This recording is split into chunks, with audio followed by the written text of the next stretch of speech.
47,315 आम आदमी की स्थिति में सुधार करने की नहीं है, जिसके चलते अभी भी देश में सबसे अधिक रोजगार देने 2025-26 में 57,000। सभापति महोदय, मैं एक ही निवेदन आपके मार्फत कर महोदय, मैं सुन रहा था, इनको बड़ा गुरु है। नेक्स्ट माननीय सदस्य श्री रामजी लाल सुमन, 12 मिनट्स।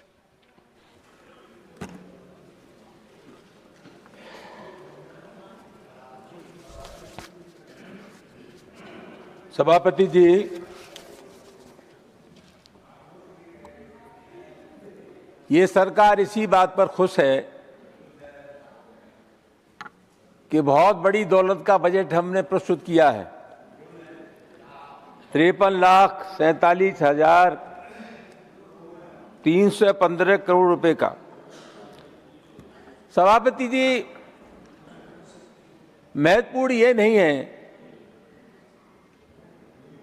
कि हम कितने चले हैं, उससे ज्यादा महत्वपूर्ण यह कि हम किस दिशा में चले हैं।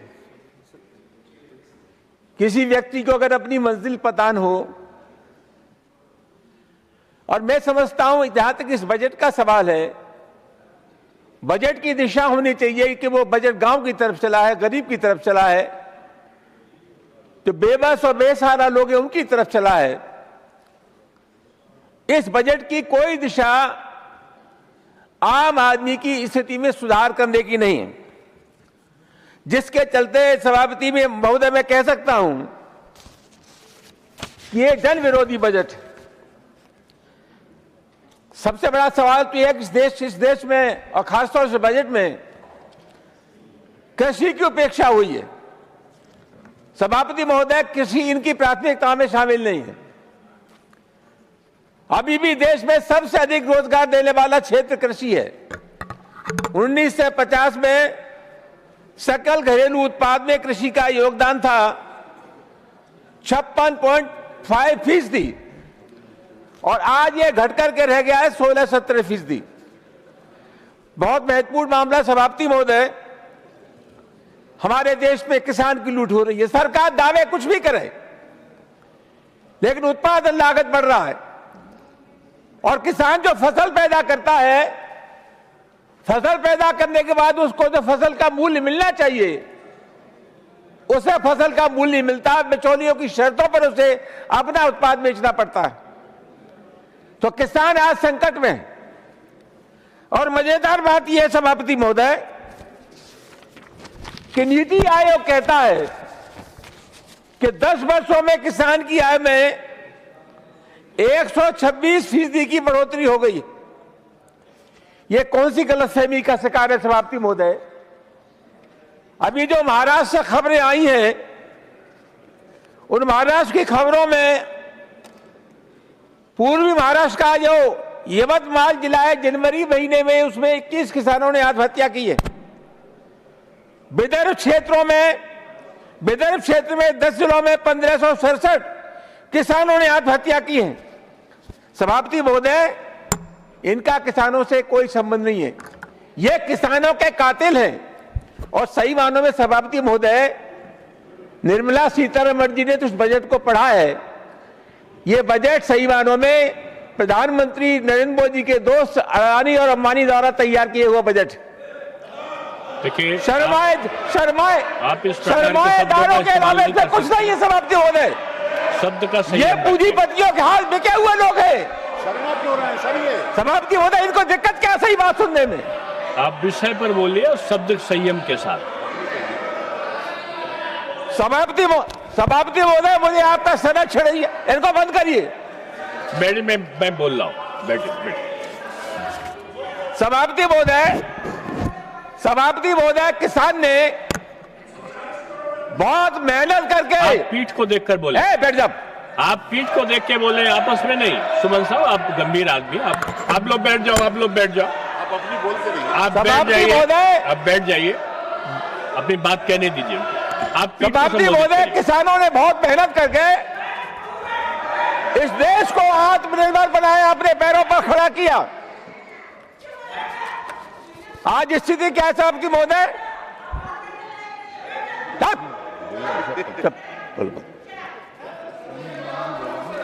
सभापति महोदय, आज स्थिति क्या है सभापति महोदय? किसान ने पैदा किया, इस देश को आत्मनिर्भर बनाया खाद्यान्न के क्षेत्र में, लेकिन हमारे देश में खाद्यान्न के रखने का कोई भंडार नहीं है। चीन, अमेरिका, ब्राजील, यहां जो उत्पादन होता है उससे कई ज्यादा क्षमता के भंडार हैं। और हमारे देश में सभापति महोदय 90,000 करोड़ रुपए का खाद्यान्न हर साल नष्ट होता है। किसान की मेहनत की कमाई को भी ये सुरक्षित नहीं रख पा रहे सभापति महोदय। सभापति महोदय, ये जो अभी चिल्ला रहे थे, मैं कहना चाहूंगा सरकार, सभापति महोदय, ये मेरा आंकड़ा नहीं है। भारत सरकार ने इसी सदन में बताया है दिसंबर 2025 में कि हिंदुस्तान के किसान पर 31.5 लाख करोड़ रुपए का कर्जा है। मतलब हिंदुस्तान का किसान 1,80,000 करोड़ रुपए का कर्जदार है। सभापति महोदय, इनकी सरमाएदारों से दोस्ती है। जो आंकड़ा आपके पास, ये कॉर्पोरेट हाउसेस का तो कर्जा माफ कर देते हैं, उनको रियायत देते हैं, लेकिन किसानों के कर्जे माफ करने के लिए कोई चिंता नहीं। सभापति महोदय, मैं मांग करना चाहूंगा, इस देश के अगर किसान को बचाना है तो सरकार किसानों के कर्जों को माफ करे, इसके अलावा किसानों की हालत सुधारने का और कोई विकल्प नहीं है। सभापति महोदय, सभापति महोदय, इनको बंद करिए, कोई बोल नहीं पाएगा, मैं बता रहा हूं आपको। नहीं, आप ऐसे चेतावनी नहीं दी, आप पीठ को संबोधित करिए। सभापति महोदय, ये असत्य बोलने में, झूठ बोलने में बहुत माहिर हैं। ये राष्ट्रीय स्वास्थ्य नीति, आप जो संसदीय शब्द नहीं होगा वो निकाल दीजिए। राष्ट्रीय स्वास्थ्य नीति 2017 के मुताबिक इन्होंने कहा कि 2025 तक सार्वजनिक स्वास्थ्य व्यय को सकल घरेलू उत्पाद का 2.5 पर तक ले जाएंगे, लेकिन वर्तमान में ये दर 1.9 है। स्वास्थ्य सेवाओं का हमारे देश में बुरा हाल है सभापति महोदय। आम आदमी के बीमार होने के बाद उसके स्वास्थ्य का, उसकी बीमारी का कोई इलाज हमारे देश में नहीं। अभी सरकार ने एम्स के लिए 5,500 करोड़ रुपए का प्रावधान किया, लेकिन इनकी सबसे ज्यादा महत्वाकांक्षी योजना है आयुष्मान भारत। उनके लिए सिर्फ और सिर्फ 4,200 करोड़ रुपए का प्रावधान किया। सभापति महोदय, ये लोग बड़ी भारी गलतफहमी के शिकार हैं। ये कागजों से सरकार को चलाना चाहते हैं। जल जीवन मिशन, सभापति महोदय, 2000 जल जीवन मिशन शुरू हुआ 2019 में, और उन्होंने कहा कि 2024 तक ग्रामीण अंचल में हम साफ स्वस्थ पानी का इंतजाम करा देंगे। हर घर में जल पहुंच जाएगा। 2025-26 में 67,000 करोड़ रुपए का इन्होंने आवंटन किया जल जीवन मिशन के लिए, और खर्च किया सिर्फ 17,000 करोड़ रुपए। अभी आप चुनाव में जाओगे तो पता चल जाएगा, एक बूंद पानी का नहीं है। आपसे ज्यादा झूठ बोलने का कोई माहिर नहीं है। आप सभापति महोदय, सीधे पीठ को आइन का जल जीवन मिशन, और मैं आपके मार्फत सभापति महोदय निवेदन करना चाहूंगा। सभापति महोदय, प्रधानमंत्री ग्रामीण आवास योजनाएं 2025-26 में 57,000 करोड़ रुपए का बजट आवंटित, खर्च हुए मात्र 32,000 करोड़ रुपए। और इस साल ये जो बजट है प्रधानमंत्री ग्रामीण आवास योजना का, वो सिर्फ 54,000 करोड़ रुपए है। सभापति महोदय, प्रधानमंत्री ग्राम सड़क योजनाएं 2025-26 में 19,000 करोड़ रुपए का आवंटन हुआ, और खर्च हुआ सिर्फ 11,000 करोड़ रुपए।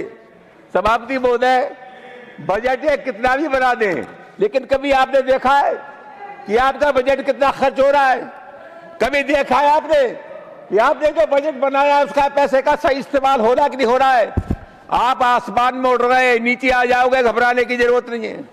कोई इनका दृष्टिकोण व्यावहारिक नहीं है सभापति महोदय। सभापति महोदय, मैं एक ही निवेदन आपके मार्फत करना चाहूंगा। योजनाएं बनाना और उन पर धन आवंटित करना यही काफी नहीं है। यह देखना भी बहुत आवश्यक है कि उस धन का सही इस्तेमाल हो रहा है कि नहीं हो रहा है। पैसा ये खर्च करते नहीं योजनाओं पर, फर्जी आंकड़े बताते हैं। सभापति महोदय, मैं आपके मार्फत निवेदन करना चाहूंगा, इनको ये समझ लेना चाहिए कि राज इश्तारों से नहीं चलता, राज आंकड़ों से नहीं चलता, राज जनता के भरोसे से चलता है। लोकतंत्र में जनता राज को भोगती है और जनता के बीच से जो बात उठी है वो सही मानों में किसी राज को सही मानों में नापने का पैमाना होता है। ये सरकार आकंठ भ्रष्टाचार में डूबी हुई है। इसका आम आदमी से आप बजट पे बोलिए। नहीं, देखिए, ये माननीय सदस्य इनका ऐसा व्यवहार आदमी नहीं से करेंगे। आप सभापति महोदय, किसी माननीय कोई सदस्य रिश्ता नहीं है। अशिष्ट व्यवहार नहीं। सभापति महोदय, आप पीठ को संबोधित करें।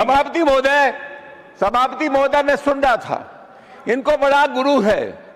अमेरिका से इनका व्यापारिक समझौता हो गया। प्रधानमंत्री नरेंद्र मोदी ने अमेरिका के सामने समर्पण किया एक पक्षी। ये कोई समझौता नहीं है। इस देश को आप लोग बेच रहे हो, देश की प्रतिष्ठा को बेच रहे हो, इसके अलावा ये कोई समझौता नहीं है। सभापति महोदय, ये सरकार अंधेरे में तीर छोड़ रही है। गांव से, गरीब से इसका कोई ताल्लुक नहीं है, किसान से इसका कोई ताल्लुक नहीं है। ये सही मानों में सरमाएदारों का बजट है, अमीरों का बजट है। और ये मैं ऐसा मानता हूं कि सभापति महोदय, ये जन विरोधी बजट होने के अलावा और कुछ नहीं है। बहुत बहुत धन्यवाद। बहुत धन्यवाद।